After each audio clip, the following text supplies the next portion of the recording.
Il y a 20 ans, je me rappelle, j'étudiais une note de nos services de renseignement intérieur au secrétariat général Défense nationale et on faisait état à l'époque, en 1997, d'un surveillant de prison, d'un grand centre pénitentiaire, je me rappelle très bien de son cas, syndiqué CGT, qu'on n'avait jamais réussi à renvoyer, identifié depuis plusieurs années, et il faisait tous les ans 3 mois de stage en Afghanistan, grâce à des congés sans solde.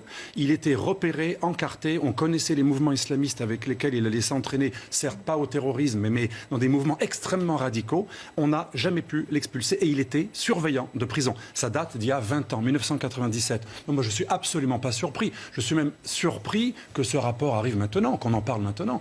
La situation, il faut le dire aux Français, elle pourrit depuis 30 ans.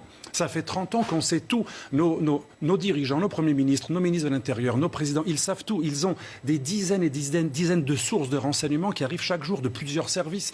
Et on leur fait des croquis. Moi, je me rappelle, au SGDN, on faisait des choses qui tenaient en une page avec un croquis pour être sûr que ça ne soit pas trop long à lire. Ils savent tout.